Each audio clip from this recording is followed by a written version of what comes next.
ജീവിതത്തെ വല്ലാതെ സ്വാധീനിച്ച ഒരു സംഭവം, ജീവിതത്തിൽ വഴിത്തിരിവും അടിസ്ഥാനപരമായ മാറ്റവും ഉണ്ടാക്കിയ ഒരു സംഭവ വികാസം.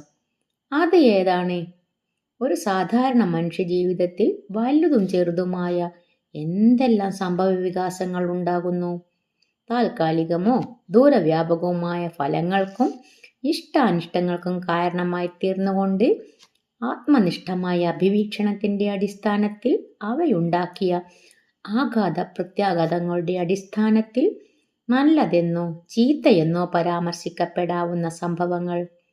അവ ഭൗതിക ജീവിതത്തിലും പരിതോവസ്ഥയിലും മനുഷ്യന്റെ ആഭ്യന്തര ബാഹ്യ സാഹചര്യങ്ങളിലും ഒക്കെ ഉണ്ടാക്കാവുന്ന ക്ഷണികവും അല്ലാത്തതുമായ മാറ്റങ്ങൾ, മാനസികവും സ്വഭാവപരവുമായ ചര്യകളിലും ജൈവ ഘടകങ്ങളിലും അവ ഏൽപ്പിക്കുന്ന മാരക പ്രഹരങ്ങൾ നൽകുന്ന സന്തുഷ്ടാഭീഷ്ടങ്ങൾ. ഈ സംഭവങ്ങൾക്കുള്ളിൽ തന്നെ വേറെയും ഘടകങ്ങളോ ഉപഘടകങ്ങളോ ഉണ്ടായി എന്നും വരാം. അതിന് കാരണമായ പ്രകൃതിശക്തികളോ സമൂഹമോ വ്യക്തിയോ എന്നിങ്ങനെ. വ്യക്തിയാണെങ്കിൽ ആണോ പെണ്ണോ എന്നും. സാധാരണഗതിയിൽ ഒരാളുടെ സ്വഭാവഘടനയിലും വാസനകളിലും സമ്പ്രദായങ്ങളിലും ജീവിത വീക്ഷണത്തിലുമൊക്കെ സ്വാധീനം ചെലുത്തണമെങ്കിൽ ആ മാതിരി ഒരു സംഭവം ഉണ്ടാകുന്നത് അഭിരുചികളും സ്വഭാവ പ്രത്യേകതകളും ഒക്കെ രൂപീകരിക്കപ്പെടുകയും വ്യക്തിത്വം ഉണ്ടായിത്തുടങ്ങുകയും ചെയ്യുന്ന യൗവനത്തിന്റെ പ്രാരംഭ പ്രഭാതങ്ങളിലെങ്ങോ ആയിരിക്കണം. ഞാൻ മനസ്സിൽ തിരയുകയാണ്, ഓർമ്മയിലൂടെ യൗവനത്തിന്റെ പ്രാചീന പ്രാന്തങ്ങളിലൂടെ സഞ്ചരിക്കുകയാണ്. പഴയ തിരുവനന്തപുരം, കറുത്ത നാട പോലെയുള്ള മെയിൻ റോഡ്, തിരക്കൊട്ടുമില്ല. ഇടുങ്ങിയ ചുമന്ന പൂഴിഞ്ഞു നിറഞ്ഞ ഇടവഴികൾ, മാടൻ തറകളും അമ്മൻ കോവിലുകളും മൂടക്കുകളും നിറഞ്ഞ ചെറിയ പട്ടണം, മരങ്ങളും മാമലകളും കടലും കായലുകളും നിറഞ്ഞ ഒരു ചെറിയ ഭൂമി. ഇവിടത്തെ ആ പഴയ കൊച്ചു വഴികളൊക്കെ ഇപ്പോഴും എനിക്ക് തിരിച്ചറിയാനാകുന്നു എന്നതാണ് അത്ഭുതം. ആ ഇടുങ്ങിയ വഴികളിലൂടെ നടന്ന് ഞാൻ വെള്ളയമ്പലത്തെത്തുന്നു. വെളുത്തതോ അല്ലാത്തതായ ഒരമ്പലവും ഇല്ലാതിരുന്ന വെള്ളയമ്പലം. അവിടെ അന്ന് ഒരു ആൽമരച്ചോട്ടിൽ കുങ്കുമം പുരട്ടി ചുമപ്പിച്ച് ചെത്തിപ്പൂ മാലകളും ചാത്തിച്ച് വെച്ചിരുന്ന ഒരു യക്ഷിയമ്മൻ എന്ന് വിളിക്കപ്പെട്ടിരുന്ന അല്പം നീണ്ടുരുണ്ട ഒരു പാവം പാറക്കല്ല് മാത്രമേ അമ്പലവുമായി ബന്ധപ്പെട്ടൊരു പദാർത്ഥമായി ഉണ്ടായിരുന്നുള്ളൂ. വൃദ്ധയായ ഒരു സ്ത്രീ അതിനെ ശുശ്രൂഷിച്ചും പരിരക്ഷിച്ചും ചുറ്റി നടന്നിരുന്നു. ആരാധകർ വളരെ കുറച്ചു മാത്രം എന്നാണ് ഓർമ്മ. അതിനടുത്ത് തന്നെയായി ഇന്നത്തെ പോലെയുള്ള അന്നത്തെയും വാട്ടർ ബാഗ്സ്, അവിടുത്തെ മനോഹരവും ലളിതവുമായിരുന്ന പാർക്ക്. അതിനകത്തെ പ്രശാന്തിയിൽ അരികുമരങ്ങളുടെ സമൃദ്ധ വിസ്തൃതമായ തണൽ ദ്വീപുകൾ, ആ നിഴൽത്താവളങ്ങളിൽ കിടന്നിരുന്ന സിമെന്റിൽ വാർത്ത സെറ്റുകളും കസേരകളും, ആ കസേരകളിലൊന്നിൽ വിസ്മയവും ആകാംക്ഷയും ആഹ്ലാദവും നിറഞ്ഞ മുഖത്തോടെ മുന്നിലേക്കു നോക്കിയിരുന്ന ആ മെലിഞ്ഞ 21-കാരൻ യുവാവിനെ ഞാൻ തിരിച്ചറിയുന്നു. യൂണിവേഴ്സിറ്റി കോളേജിലെ മലയാളം MA വിദ്യാർത്ഥി N. മോഹനൻ. അവന്റെ മുന്നിലെ സിമന്റ് സെറ്റിയിൽ ഒരു 18 വയസ്സുകാരി പെൺകുട്ടി ഇരുന്നു. അതേ കോളേജിലെ ഓണേഴ്സ് ക്ലാസ്സിലെ 1-ാം വർഷ വിദ്യാർത്ഥിനി. അവളുടെ പേര് വേണ്ട, അത് പറയുന്നത് ശരിയല്ല. അവളെന്നു മാത്രം അറിയുക. അവളിരുന്ന സെറ്റിയുടെ പിന്നിൽ 10-20 അടി താഴ്ചയിലെ മണൽപ്പരപ്പിൽ 4-5 വയസ്സുള്ള ഒരു കൊച്ചു സുന്ദരി പെൺകുട്ടിയും 6-7 വയസ്സുള്ള ഒരു മിടുക്കൻ ആൺകുട്ടിയും ഓടിക്കളിച്ച് രസിച്ചിരുന്നു. അവളുടെ ആ മുതിർന്ന പെൺകുട്ടിയുടെ ഇളയ സഹോദരനും സഹോദരിയും. അവരെ പാർക്കിൽ കളിക്കാൻ കൊണ്ടുവരാനും സുരക്ഷിതരായി തിരിച്ച് വീട്ടിലെത്തിക്കാനും എന്ന വ്യാജഭാവത്തിലായിരുന്നല്ലോ ചേച്ചിയുടെ നിത്യ സായാഹ്ന സഞ്ചാരങ്ങൾ. എതിർവശത്തെ ബെഞ്ചിലിരുന്ന ആ യുവാവ് അനുരാഗബദ്ധമായ കണ്ണുകളോടെ ആയിരുന്നു ആ പെൺകുട്ടിയെ നോക്കിയിരുന്നത്. അനുരാഗത്തിൽപ്പെട്ടു എന്ന് പറഞ്ഞാൽ സ്വാധീനിക്കപ്പെട്ടു എന്നാണോ അർത്ഥം? എങ്കിൽ അങ്ങനെ തന്നെ. എന്നിരുന്നാലും എനിക്ക് എൻ്റെതായ സംശയമുണ്ട്. 18 മുതൽ 21 വരെയുള്ള പ്രായത്തിൽ മാത്രം അറിയുന്ന ഒരുവളെ പെൺകുട്ടി എന്നല്ലാതെ സ്ത്രീ എന്നൊക്കെ വിവരിക്കാമോ? സ്ത്രീ എന്ന നിർവചനത്തിൽ അവൾ പെടുമോ? ആരബ്ധ യൗവനത്തിന്റെ ആദ്യഘട്ടത്തിൽ എവിടെയോ എത്തിയിരുന്ന ഒരു യുവാവിനെ സ്വന്തം സൗന്ദര്യം കൊണ്ടും ജ്ഞാനവൈഭവം കൊണ്ടും സൗശീല്യം കൊണ്ടും താനറിയാതെ സ്വാധീനം ചെയ്തിരിക്കാവുന്ന ഒരു പെൺകുട്ടി മാത്രമല്ലേ അവൾ? അന്ന് ആദ്യമായിരുന്നില്ല അവർ തമ്മിൽ കാണുന്നത്. അവിടെ വെച്ച് രാമചന്ദ്രൻ പരിചയപ്പെടുത്തിയതിനു ശേഷം എത്രയോ പ്രാവശ്യം ഇവിടെ വെച്ച് തന്നെ കണ്ടുമുട്ടി, കോളേജിലെ ആൾക്കൂട്ടത്തിൽ വേറെയും. പക്ഷെ അവൾ പറയുന്നത് അയാൾ കോളേജിലെ നേതാവും കഥയെഴുത്തുകാരനും ഒക്കെ ആയതുകൊണ്ട് നേരത്തെ അറിയാമെന്നും ഇവിടെ വെച്ച് പരിചയപ്പെടുത്തുന്നതിന് മുമ്പ് രാമചന്ദ്രൻ തന്നെ കോളേജിൽ വെച്ച് പരിചയപ്പെടുത്തിയിട്ടുണ്ട് എന്നുമാണ്. അപ്പോൾ അയാൾ വലിയ ഗമയും ഭാവവും ഒക്കെ കാണിച്ച് ചിരിയില്ലാത്തൊരു ചിരിയും വരുത്തി എങ്ങോ നോക്കി നിൽക്കുകയാണത്രേ ഉണ്ടായത്. മുഖത്തേക്കൊന്ന് നോക്കുക പോലും ചെയ്യാതെ തനി തിരുവനന്തപുരം തണ്ട് കാണിച്ചു പോലും. പരിചയപ്പെടുത്തി എന്നവൾ പറയുന്ന രംഗം അയാൾക്ക് ഓർമ്മയുണ്ടായിരുന്നു. തുടർന്നു പറഞ്ഞ കാര്യങ്ങൾ ശരിയല്ലെങ്കിലും ന്യൂഡൽഹിയിൽ നടക്കുന്ന അന്തർ സർവകലാശാല ജനോത്സവത്തിലേക്കുള്ള യൂണിവേഴ്സിറ്റി കലാസംഘത്തിന് മലയാളം വകുപ്പിൽ വെച്ച് പരിശീലനം നൽകുന്നുണ്ടായിരുന്നു. ആ സംഘത്തിൽ ഗായികയായി അവൾ ഉണ്ടായിരുന്നത്രേ. അവളുടെ ക്ലാസ്മേറ്റും തൻ്റെ സ്നേഹിതനുമായിരുന്ന രാമചന്ദ്രനും ഗായകനായി ആ സംഘത്തിലുണ്ടായിരുന്നു. അവരുടെ പരിശീലനം കാണുവാൻ കോളേജ് യൂണിയൻ ഭാരവാഹിയായിരുന്ന അയാൾ പലപ്പോഴും പോകാറുണ്ടായിരുന്നു എന്നതും ശരിയാണ്. അപ്പോൾ കുറേയധികം പെൺകുട്ടികൾ ഉണ്ടായിരുന്ന ആ സംഘത്തിലെ ഈ അംഗത്തെയും രാമചന്ദ്രൻ പരിചയപ്പെടുത്തിയിട്ടുണ്ടാവാം. അന്നൊരു കമ്മ്യൂണിസം എന്ന മധുര മനോഹര സങ്കല്പമല്ലാതെ യാതൊരു മൃദുലഭാവവും മനസ്സിലുണ്ടാകരുതെന്ന് കർശനമായി സ്വയം നിർദ്ദേശിച്ചിരുന്ന അയാൾ അവരെ പൊതുവായി നോക്കി പല്ലിളിക്കുകയല്ലാതെ ആരെയും പ്രത്യേകമായി ശ്രദ്ധിച്ചിരുന്നില്ല എന്നതു മാത്രമായിരുന്നു സത്യം. എങ്കിലും സാമൂഹ്യ പ്രവർത്തനത്തിന്റെ ബാഹ്യഭാഗമായ ആ പരുക്കൻ രാഷ്ട്രീയ സ്വാധീനത്തെ അതിജീവിക്കുന്ന ഒരു കാൽപ്പനിക മാനവേജിക ജീവിതത്തിന്റെ ഭാവവിലോലതകൾ എന്നും അയാൾ സ്വന്തമായി സൂക്ഷിച്ചിരുന്നു എന്നതാണ് സത്യം. അങ്ങനെ സാഹിത്യത്തിലും കലയിലും ഒക്കെ സ്വകാര്യ താല്പര്യങ്ങൾ ഉണ്ടാക്കി വയ്ക്കുകയും ചെയ്തിരുന്നു. അതുകൊണ്ട് അയാൾക്ക് സ്നേഹിതന്മാരാമായി കിട്ടിയതും സ്വാഭാവികമായി ആ രംഗത്തുള്ളവർ തന്നെ ആയിരുന്നു.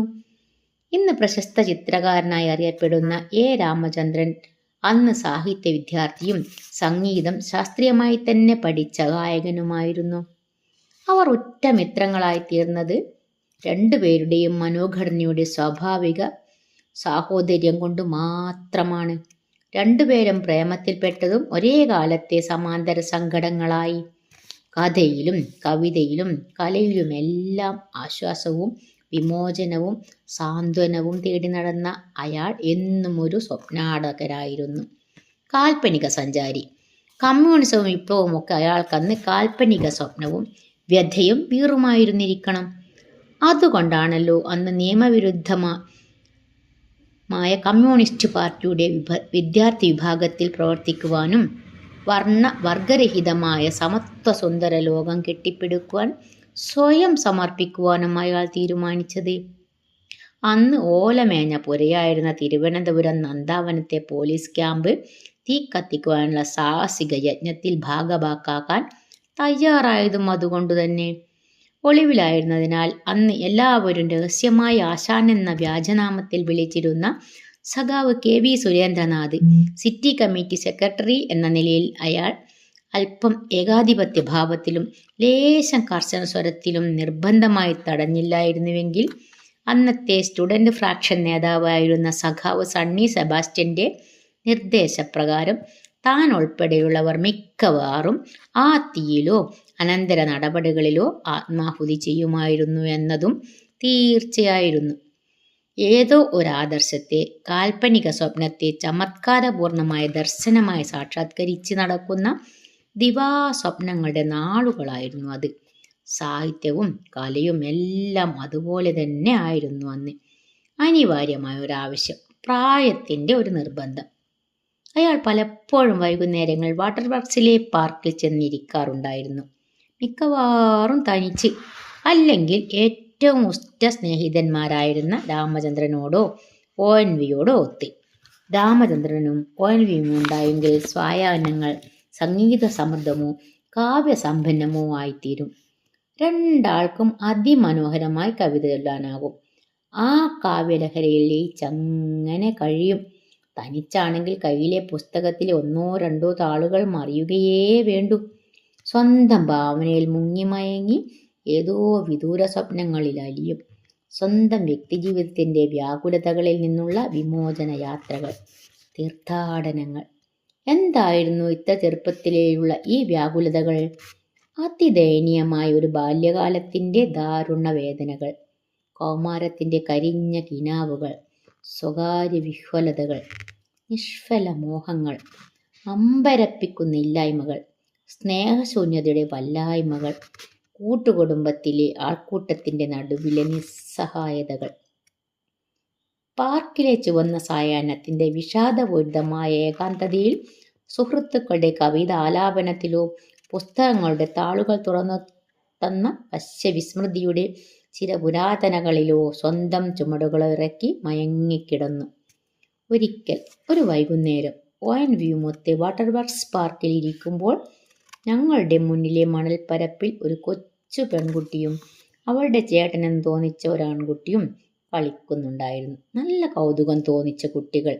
നേരം ഇരുട്ടി തുടങ്ങിയിട്ടും കുട്ടികൾ കളി തുടരുന്നത് കണ്ടപ്പോൾ ഞങ്ങൾ അവരോട് വീടും വിലാസവും ഒക്കെ തിരക്കി. വീട് അടുത്തു തന്നെയായിരുന്നു. HMN ആൽത്തറയുടെ പിന്നിലെ വഴിയിൽ. തിരുവിതാംകൂർ കൊച്ചി സംസ്ഥാനങ്ങളുടെ സംയോജനത്തെ തുടർന്ന് തിരുവനന്തപുരത്തേക്ക് സ്ഥലം മാറി വന്ന ഒരു സെക്രട്ടേറിയറ്റ് ഉദ്യോഗസ്ഥനായിരുന്നു അച്ഛൻ. കുറച്ചു ദൂരമേ ഉള്ളുവെങ്കിലും ഇരുട്ടിത്തുടങ്ങിയ നേരത്തെ വിജനമായ വഴിയിലൂടെ കുട്ടികളെ തനിച്ച് വിടണ്ട എന്ന് കരുതി ഞങ്ങൾ അവരെ വീട്ടുവാതുക്കൽ കൊണ്ടുവിട്ടിട്ടാണ് പോയത്. അത് അത്ര വലിയ ഒരു സംഭവമൊന്നുമല്ലെങ്കിലും അവരുടെ വീട്ടിൽ അതൊരു വലിയ പ്രശ്നമാണെന്ന് പിന്നീട് അറിഞ്ഞു. പിൽക്കാലത്ത് ആ കുട്ടികളുടെ ചേച്ചി പറഞ്ഞു തന്നെയാണ് ഈ വിവരം അറിഞ്ഞത്. കുട്ടികളുടെ ശിശുക്കളെ മോഷ്ടിച്ചു കൊണ്ടുപോകുവാൻ ഇറങ്ങിയിരുന്ന കാലമായിരുന്നു. അങ്ങനെ ആരോ ആകും ഈ സംഭവത്തിൻ്റെ പിന്നിലെന്ന് വീട്ടുകാർക്ക് ഉറപ്പായിരുന്നു. കുട്ടികളോടടുത്ത് സ്നേഹം ഭാവിച്ച് കൂട്ടുകൂടി വശീകരിച്ച് പതുക്കെ തട്ടിക്കൊണ്ടുപോവുക, എന്നിട്ട് അംഗവൈകല്യങ്ങൾ ഉണ്ടാക്കി പിച്ചക്കാരാക്കി ധനമാർഗത്തിന് ഉപയോഗിക്കുക. ആ കുട്ടികളുടെ ചേച്ചിക്ക് അത് തീർച്ച തന്നെ ഉണ്ടായിരുന്നു. അല്ലാതെ തിരുവനന്തപുരത്തുകാർക്ക് കുട്ടികളോട് പോലും നല്ല ചിന്തയോ സമീപനമോ നന്മയോ ഒന്നും ഉണ്ടാകുവാൻ ഒരു മാർഗവും ആ കൊച്ചിക്കാരി കണ്ടില്ല. അതുകൊണ്ട് തന്നെ ആ ശിശുമോഷ്ടാക്കളെ കണ്ടുപിടിക്കുവാനും തീരുമാനിച്ചു. അങ്ങനെയാണ് മേലാൽ എന്നും കുട്ടികളോടൊപ്പം രക്ഷാകർത്താവായി പാർക്കിൽ പോയിക്കൊള്ളാമെന്ന് കയറിയേറ്റതും. നീചന്മാർ കുട്ടികളെ വശീകരിക്കുവാനുള്ള തുടക്കം മാത്രമല്ലേ ആയിട്ടുള്ളൂ. ഇനിയും അവർ വരുമല്ലോ. ബാക്കിപ്പണിക്ക് അപ്പോൾ പിടികൂടണം. അതായിരുന്നു പ്ലാൻ. എന്നും കുട്ടികളോടൊപ്പം വന്ന് പാർക്കിൽ അവരുടെ കളിസ്ഥലത്ത് നിന്ന് ദൂരെ മാറി പുസ്തകം വായിക്കുന്ന മട്ടിലിരുന്ന് പരിസര പരിശോധന അവൾ പതിവാക്കി. കുറേ ദിവസം പരിശ്രമിച്ചിട്ടും ഒരു ഫലവും ഉണ്ടായില്ല. അങ്ങനെ നിരാശപ്പെട്ടിരിക്കുന്ന ഒരു ദിവസമാണ് ഞാനും രാമചന്ദ്രനും കൂടി ചെല്ലുന്നതും. പൂത്തുലഞ്ഞ് ചുവപ്പ് പന്തലിട്ടിരുന്ന ഒരു വലിയ വാഗമരത്തിൻ്റെ ചുമട്ടിലെ സിമന്റ് കസേരകളിൽ ചെന്നിരുന്നു. കുട്ടികൾ ചേച്ചിയുടെ അടുത്തേക്ക് ഓടിച്ചെന്നു. പഴയ ശിശുമോഷ്ടാക്കളിൽ ഒരാളായി എന്നെ ചൂണ്ടിക്കാണിച്ചിരിക്കണം. അവൾ എഴുന്നേറ്റ് എന്നെ സൂക്ഷിച്ചു നോക്കുന്നതിനിടയിൽ രാമചന്ദ്രൻ ശ്രദ്ധയിൽപ്പെട്ടു എന്ന് തോന്നുന്നു. അവൾ എഴുന്നേറ്റ് അവരുടെ അടുത്തേക്ക് പോയി. ഞാൻ കയ്യിലിരുന്ന കവിതാ പുസ്തകത്തിൻ്റെ ഉള്ളിലേക്കു കയറി. ജി ശങ്കരക്കുറുപ്പിൻ്റെ പുതിയ കവിതകളുടെ സമാഹാരമായിരുന്നു. മാസ്മര ശക്തിയുള്ള അക്ഷരങ്ങൾ. ഞാനതിലങ്ങനെ പെട്ടുപോവുകയായിരുന്നു. പൊടുന്നനെ ആ ഈരടികൾക്കുള്ളിൽ നിന്നുയർന്നു വന്ന ഏതോ ഒരു അലൗകിക ചൈതന്യം എന്നെ പിടിച്ചുലച്ചു. അറിയാതെ സ്വയം ഉയർത്തി തന്നെ ഞാൻ വായിച്ചു. മുകളിലേക്കാൾ മുകളിലായി വർത്തിക്കും സകലഗമാം സനാതന ആകാശമേ, പരമമേയമായി ശുദ്ധമായി മിന്നിടും പരമലാവണ്യ തത്വമേ വന്ദനം. അകലേക്കാൾ അകലെയാകുന്നു നീ, അരികിലേക്കാൾ അരികിലാണത്ഭുതം. ആ മായിക ലാവണ്യത്തിൽ മുഴുകി അങ്ങനെ ഇരുന്നു. ആത്മാവിനുള്ളിൽ ഒരു മുരളീരവം മുഴങ്ങിയതുപോലെ, പീയൂഷധാര ഒഴുകിയതുപോലെ. രാമചന്ദ്രൻ വരട്ടെ, അവനെ കൊണ്ട് ഉറക്കെ വായിച്ചു കേൾക്കണം. വായിച്ചനുഭവിച്ച ഒരു കവിത വികാരമധുരമായി വീണ്ടും വായിച്ചു കേൾക്കുമ്പോൾ അതിൽ ലയിച്ചിരിക്കുന്ന അനുഗ്രഹീത നിമിഷങ്ങളെ പോലെ മറ്റെന്തുണ്ട്? കൈവല്യതം. അപ്പോഴാണ് ഒരു പെൺകുട്ടിയെയും കൂട്ടിയുള്ള രാമചന്ദ്രന്റെ വരവ്. അവൻ പരിചയപ്പെടുത്തി. നീ അറിയില്ലേ, നമ്മുടെ കോളേജിലാ, എൻ്റെ ക്ലാസ്സിൽ ന്യൂഡൽഹി യൂത്ത് ഫെസ്റ്റിവലിന് എൻ്റെ ഒപ്പം ഉണ്ടായിരുന്നു. ഞാൻ നോക്കി, എവിടെയോ കണ്ടുമറന്ന മുഖം. ഞാൻ പറഞ്ഞു, സന്തോഷം, ഞാൻ ഇവൻ്റെ സീനിയർ ക്ലാസ്സിൽ പഠിക്കുന്നു. മോഹനൻ കുലീനമായ ചിരിയോടെ പറഞ്ഞു, എനിക്കറിയാം, കഥാകൃത്തും കോളേജ് യൂണിയൻ നേതാവും ഒക്കെയല്ലേ. പോരെങ്കിൽ ഇതിനു മുമ്പ് ഇതേ രാമചന്ദ്രൻ തന്നെ കോളേജിൽ വെച്ച് പരിചയപ്പെടുത്തിയിട്ടുമുണ്ട്. ഞാൻ വല്ലാതെയായി. അവൾ എന്നെ സാന്ത്വനപ്പെടുത്തി. രാജാവിനെ എല്ലാവരും അറിയും, രാജാവ് എല്ലാവരെയും അറിഞ്ഞിരിക്കണമെന്നില്ലല്ലോ. ആ സാന്ത്വനത്തിലും പരിഹാസമുണ്ടായിരുന്നുവെന്ന് തോന്നി. വിളറിയ ചിരിയോടെ ഞാൻ കീഴടങ്ങി നിന്നു. അപ്പോഴാണ് അവളുടെ കയ്യിലെ പുസ്തകം ശ്രദ്ധയിൽപ്പെട്ടത്. മഹാകവി ജി ശങ്കരക്കുറുപ്പിന്റെ വിലാസലഹരി, ഉമർ ഖയ്യാമിന്റെ പുസ്തകത്തിന്റെ മലയാള വിമർത്തനം. എനിക്ക് അത്ഭുതമായി. കവിത വായിക്കുന്ന പെൺകുട്ടിയോ? കവിത എഴുതുന്ന ബി സുഗതകുമാരിയെയും പന്തളൻ രാധാമണിയെയും ഞാൻ അന്ന് കോളേജിൽ കണ്ടിരുന്നു. പക്ഷേ കവിത വായിക്കുന്ന ഒരു പെൺകുട്ടി എൻ്റെ പരിചയസീമയിൽ എങ്ങും അങ്ങനെ ഒരാൾ ഉണ്ടായിരുന്നില്ല. ആലോചിച്ചു നോക്കി. C K Sushila, M G Bhavani, K Saradamani, Shanthakumari, Savitri, Aishabai, Sara Varkey. ഇല്ല, ആരും കവിത വായിക്കുന്നത് കേട്ടിട്ടില്ല. കവിതയെപ്പറ്റി സംസാരിച്ചു പോലും കേട്ടിട്ടില്ല. കവിതാ പുസ്തകവുമായി നിൽക്കുന്ന ഈ പെൺകുട്ടിയെ കണ്ടപ്പോൾ ശരിക്കും പകച്ചു. പിന്നെ വിചാരിച്ചു, ഓ, വായിക്കാനൊന്നും ആവില്ല തീർച്ച. വല്ലവർക്കും മടക്കിക്കൊടുക്കുവാൻ അച്ഛനോ ഏട്ടനോ മറ്റാരെങ്കിലുമോ ഏൽപ്പിച്ചതോ അങ്ങനെ എന്തെങ്കിലും. എന്തായാലും സ്വന്തം വിഷണ്ണതയുടെ വിഷയം മാറ്റുവാനുള്ള അവസരമായിരുന്നല്ലോ. അതുകൊണ്ട് കയ്യിലെ പുസ്തകത്തിൽ ചൂണ്ടി ചോദിച്ചു, വിലാസലഹരി അല്ലേ? ഉടൻ മറുപടി വന്നു, അതെ. ജിയുടെ തർജ്ജമ വളരെ നന്നായിട്ടുണ്ട്. ചങ്ങമ്പുഴയോ കെ എം പണിക്കരുടെയോ വിവർത്തനത്തെക്കാൾ മെച്ചം. എനിക്ക് വളരെ ഇഷ്ടമായി. അത്യത്ഭുതം ജഗന്നാഥ, എന്തായി കേൾക്കുന്നത്? 18-നപ്പുറം പ്രായമില്ലാത്ത ഫസ്റ്റ് ഓണേഴ്സുകാരി കൊച്ചി. നീണ്ടു തുടുത്ത മുഖത്തിന്റെ ഭംഗിയും വെളുത്ത വടിവും യൗവനത്തിന്റെ പ്രസരിപ്പും ഉത്സാഹവും പ്രസാദമധുരമായ പെരുമാറ്റത്തിന്റെ ഹൃദ്യതയും ഉള്ളിൽ തട്ടിയെങ്കിലും ഒന്ന് കൊള്ളിച്ചു ചോദിച്ചു, ഫിറ്റ്സ്ജെറാൾഡിന്റെ ഇംഗ്ലീഷ് വിവർത്തനം വായിച്ചിട്ടുണ്ടല്ലോ ഇല്ലേ? ഉടൻ മറുപടി വന്നു, പിന്നെ വിക്ടോറിയൻ പോയട്രി പഠിക്കുന്നതിന് മുമ്പ് ആവുന്നത് മറ്റു ഭാഷകളുടെ കവിത വായിച്ചു നോക്കുകയാണ്. ഫിറ്റ്സ്ജെറാൾഡിന്റെ തർജ്ജമയിൽ നിന്നല്ലേ എല്ലാ മലയാള വിവർത്തനവും.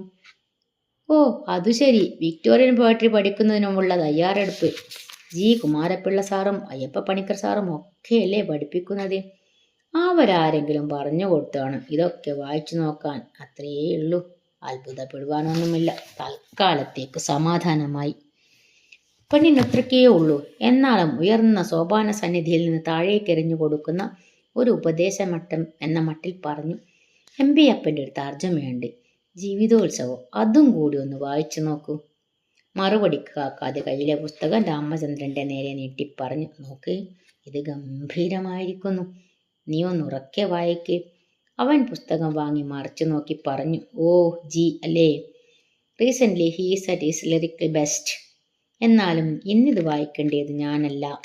കൂട്ടത്തിൽ വന്ന പെൺകുട്ടിയെ ചൂണ്ടിപ്പറഞ്ഞു, ഇന്നീ കുട്ടി വായിക്കട്ടെ. Sweet, extremely sweet voice. നീ ഇരുന്നു പോകും, സ്റ്റണ്ടായി പോകും. പെൺകുട്ടി തെല്ലു പരിഭ്രമിച്ചതുപോലെ തോന്നി. മുഖം വല്ലാതെ ചുവന്ന വാഗപ്പൂക്കളിൽ തട്ടി താഴേക്ക് വന്ന സായാഹ്ന പ്രകാശം ആ ചുവപ്പ് ലേശമൊന്നു തിളക്കുകയും ചെയ്തു. രാമചന്ദ്രൻ വളരെ നിർബന്ധിച്ചിട്ടാണ് അവൾ ഞങ്ങൾക്ക് അഭിമുഖമായ സെറ്റിയിൽ ഒതുങ്ങിക്കൂടിയിരുന്ന് ആ കവിത വായിച്ചത്. ഏതോ ആകാശദേവതയുടെ രമ്യമുദ്രമായ സ്വരം പോലെ തോന്നി. കവിത വായിച്ചു തീർന്നതും അതിൻ്റെ അലയൊലി അന്തരീക്ഷത്തിൽ സാന്ദ്രമധുരമായി മുഴങ്ങി നിന്നു. അകലെയേക്കാൾ അകലെയാകുന്നു നീ, അരികിലേക്കാൾ അരികിലാണ് അത്ഭുതം. കവിതയുടെ ഭാവസൗന്ദര്യ മാധുരിയും അത് വായിച്ചതിൻ്റെ ഹൃദ്യചാരുതയും മനസ്സിൽ തരളഭാവനയുടെ കൂടിളക്കി. വിവശപക്ഷങ്ങൾ ഇളക്കി നിമിഷങ്ങൾ വയ്യായ്കയിൽ തളർന്നു കിടന്നു.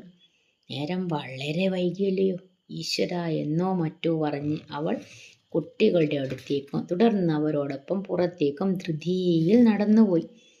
തൻ്റെ ഇരിപ്പ് കണ്ട് രാമചന്ദ്രൻ അർത്ഥസൂചകമായി ചിരിച്ചു. നിനക്കെന്തു പറ്റിയടൂ? ഒരു നിമിഷത്തെ വന്ധ്യമൗനത്തിന് ശേഷം ഒന്നുമില്ല എന്ന മട്ടിൽ പറഞ്ഞു. അകലെയേക്കാൾ അകലെയാണ് അത്ഭുതം. ചിരിയുടെ വിസ്തൃതിയും വ്യാകരണവും വ്യംഗ്യാർത്ഥവും വർദ്ധിപ്പിച്ചുകൊണ്ട് രാമചന്ദ്രൻ തറപ്പിച്ച് പറഞ്ഞു. അല്ല, അരികിലേക്കാൾ അരികിലാണ് അത്ഭുതം.